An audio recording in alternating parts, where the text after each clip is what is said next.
बिस्मिल्लाहिर्रहमानिर्रहीम। ये इस वीडियो के अंदर हम constitution of the Islamic Republic of Pakistan 1973 का जायज़ा लेंगे। इलेक्शन ऑफिसर के सिलेबस के मुताबिक इलेक्शन ऑफिसर का जो सिलेबस डिक्लेयर किया गया है कॉन्स्टिट्यूशन के हवाले से, तो कॉन्स्टिट्यूशन के 3 पार्ट्स इसके अंदर शामिल किए गए हैं, पार्ट 1, पार्ट 2 और पार्ट 8। तो हम इसके अंदर पार्ट 1 का सबसे पहले इस वीडियो के अंदर हम जायज़ा लेंगे। तो इसके अंदर हमने देखना ये है कि आया पार्ट 1 के अंदर कितने आर्टिकल्स शामिल हैं। तो पार्ट 1 के अंदर टोटल तादाद में 6 आर्टिकल्स शामिल हैं। तो इस वीडियो के अंदर हम इन 6 आर्टिकल्स का जायज़ा लेंगे कि ये क्या कह रहे हैं। तो आइए सबसे पहले देखते हैं हम चलते हैं आर्टिकल 1 की तरफ। अच्छा जी, आर्टिकल 1 जो है इसका टाइटल है the Republic and it's territories, यानी कि आर्टिकल 1 ये बताता है कि स्टेट जो है ये क्या है, ये इसकी तारीफ़ क्या है और ये किन किन इलाक़ों पे मुश्तमिल है, तो रिपब्लिक का नाम क्या है। तो इसके अंदर आर्टिकल 1 ये डिस्क्राइब करता है कि पाकिस्तान जो है उसका ऑफिशियल जो नेम है वो इस्लामिक रिपब्लिक ऑफ पाकिस्तान है और ये मुश्तमिल है, ये इसकी टेरिटरी, ये इसका हदूद अरबा जो है वो सिंध, बलोचिस्तान, KPK और पंजाब पे मुश्तमिल है। इसके अलावा इसके अंदर इस्लामाबाद की फेडरल कैपिटल टेरिटरी भी मुश्तमिल है। इसके अलावा इसके अंदर फाटा का इलाका भी मुश्तमिल है।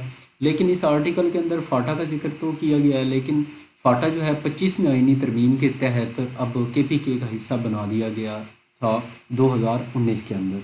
लिहाजा इसके अलावा पाकिस्तान में वो जगहें शामिल हैं जिन्होंने पाकिस्तान के साथ एक्सेशन की है, जैसा कि कश्मीर जो है ये रियासत है और इसने हमारे साथ एक्सेशन की है, ये गिलगित बल्तिस्तान है।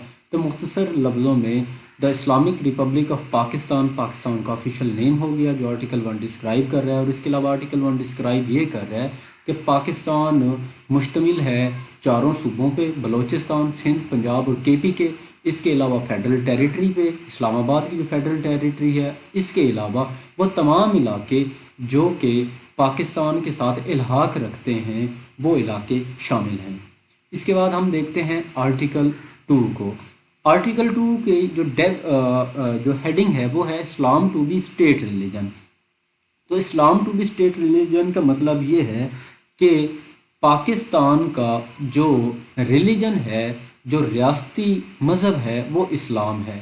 यानी कि यहाँ पे हम आसान लफ्ज़ों में ये कह सकते हैं कि आर्टिकल 2 ये डिफ़ाइन करता है कि जो इस पाकिस्तान का या इस रियासत का जो मज़हब है सरकारी तौर पे वो इस्लाम है। उसके बाद है article 2A, article 2 sub article A। इसके अंदर ये कहता है कि the objective resolution to form part of substantive provision. तो जो ऑब्जेक्टिव रेजोल्यूशन 12 मार्च 1949 को पास की गई थी वो उसको आईन पाकिस्तान का मुस्तकिल हिस्सा करार दिया गया आर्टिकल 2A की जानिब से। उसके बाद आता है आर्टिकल 3। ये क्या है? ये है एलिमिनेशन ऑफ एक्सप्लॉयटेशन। तो एलिमिनेशन ऑफ एक्सप्लॉयटेशन का मतलब जो है वो ये है कि स्टेट जो है वो इस्तेहसाल का ख़ात्मा करेगी। तो स्टेट इस्तेहसाल का ख़ात्मा करने से मुराद ये है कि स्टेट इस्तेहसाल की तमाम अक़साम का ख़ात्मा करेगी और हर किसी को उसकी अहलियत के मुताबिक काम करवाया जाएगा और उसको उसका माकूल मुआवजा दिया जाएगा। मुख्तसर लफ्ज़ों में यहाँ पे आर्टिकल 3 ये कहना चाह रहा है कि किसी भी शख्स का किसी भी सूरत में इस्तेहसाल नहीं किया जाएगा, किसी भी शख्स से ज़बरदस्ती काम नहीं करवाया जाएगा, किसी भी शख्स को ज़बरदस्ती किसी काम के लिए मजबूर नहीं किया जाएगा और जिस बंदे का जो काम होगा या जो बंदा जिस काम के लिए सूटेबल होगा उससे वही काम लिया जाएगा और उसको उसका माकूल मुआवजा दिया जाएगा। ये आर्टिकल 3 है। इसके बाद आर्टिकल 4 है rights of individuals to dealt with in accordance with law, कि ये लोगों का हक है कि उनको in accordance with law deal किया जाए। یعنی کہ کوئی بھی شخص جو پاکستان میں ہو اس کو یہ حق حاصل ہے کہ اس کو قانون کے مطابق ڈیل کیا جائے۔ آرٹیکل 4 مزید یہ ڈسکرائب کرتا ہے کہ کسی بھی شخص کو کسی بھی ایسے کام کرنے سے منع یا روکا نہیں جا سکتا جو کام لیگلی ہو، یا جس کام کی لیگلی اجازت ہو اس شخص کو آپ وہ کام کرنے سے روک نہیں سکتے، یا کسی بھی شخص کو کوئی بھی ایسا کام کرنے پہ مجبور نہیں کیا جا سکتا جو کہ لیگلی نہ ہو، جو کہ اللیگل ہو۔ اس کام کے لیے کسی بھی شخص کو آپ مجبور نہیں کر سکتے۔ آگے ہے آرٹیکل 5۔ آرٹیکل 5 یہ کہتا ہے کہ loyalty to state and obedience to constitution and law, یعنی کہ مملکت سے یا اسٹیٹ سے وفاداری ہر شہری کا بنیادی حق یا بنیادی فرض ہے۔ مختصر لفظوں میں یہاں پہ یہ کہا جا رہا ہے کہ کوئی بھی شخص جو پاکستان کا شہری ہوگا یا پاکستان کے اندر آئے گا یا رہے گا تو اس کے اوپر یہ فرض ہے کہ وہ کانسٹیٹیوشن اور لا کا احترام کرے اور پاکستان کی وفاداری کرے۔ اس کے بعد آرٹیکل 6 ہے۔ آرٹیکل 6 کے اندر ہائی ٹریژن، سنگین غداری جس کو ہم بولتے ہیں، اس کو دیا گیا ہے۔ سب سے پہلے دیکھ لیتے ہیں کہ سنگین غداری ہے کیا۔ سنگین غداری سے مراد کوئی بھی شخص جو طاقت کے استعمال یا دیگر غیر آئینی طاقت کے ذریعے سے دستور کی تنسیخ کرے گا یا تخریب کرے گا یا معطل کرے گا تو اس چیز کو ہم سنگین غداری کے اندر گنیں گے۔ یعنی کہ آسان لفظوں میں یہ کہا جا رہا ہے کہ اس آرٹیکل کے ذریعے سے مارشل لا کا راستہ روکا گیا ہے، یعنی کہ کوئی بھی شخص اگر آئین پاکستان کو ختم کرنے کی یا تنسیخ کرنے کی کوشش کرے گا یا وہ ایسا کرے گا تو اس پہ سنگین غداری کا مقدمہ آرٹیکل 6 کے تحت قائم کیا جائے گا۔ اس کے بعد اس کے اندر ایک اور کام جو بہت اہم کیا گیا وہ یہ کہ سپریم کورٹ اور ہائی کورٹس کے اوپر پابندی لگا دی گئی کہ وہ کسی بھی ایسے اقدام کی توثیق اب نہیں کر سکتے، یعنی کہ کوئی بھی شخص اگر طاقت کے زور پہ آئین پاکستان کو معطل کرتا ہے یا معطل کرنے کی کوشش کرتا ہے تو اس کے ایسے کسی بھی کام کو کوئی بھی ہائی کورٹ یا سپریم کورٹ ویلیڈیٹ نہیں کر سکتی۔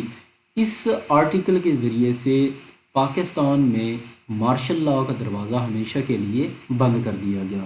اس کے بعد آرٹیکل 6 ہائی ٹریژن کی سزا کیا ہے۔ آرٹیکل 6 یا ہائی ٹریژن کی جو سزا ہے وہ بھی جو اس وقت قانون ساز اسمبلی کام کر رہی ہوگی اس پہ چھوڑ دی گئی ہے، یعنی کہ کوئی بھی شخص اگر ایسا کام کرے گا تو اس کی سزا قانون میں مینشن یا کانسٹیٹیوشن کے اندر مینشن نہیں کی گئی ہے، بلکہ یہاں پہ پروویژن دی گئی ہے نیشنل اسمبلی کو کہ وہ ڈسکرائب کرے گی یا وہ ڈیسائیڈ کریں گے کہ اس شخص کو اب کیا سزا دی جائے۔ تو یہ تھا پارٹ 1 کانسٹیٹیوشن آف پاکستان کا، اور یہ پارٹ 1 الیکشن آفیسر کا جو آفیشیل سلیبس آیا ہے اس کے اندر شامل ہے۔ تو مزید اگر آپ لوگوں کو اس کے اندر کوئی بھی الجھن ہو تو آپ لوگ کانسٹیٹیوشن آف پاکستان کی بک لے کے تو آرٹیکل 1 سے لے کے آرٹیکل 6 تک آپ لوگ اس کو ایک بار ریوائز کر لیں گے تو اس سے جتنے بھی ابہام آپ لوگوں کے ہوں گے وہ دور ہو جائیں گے۔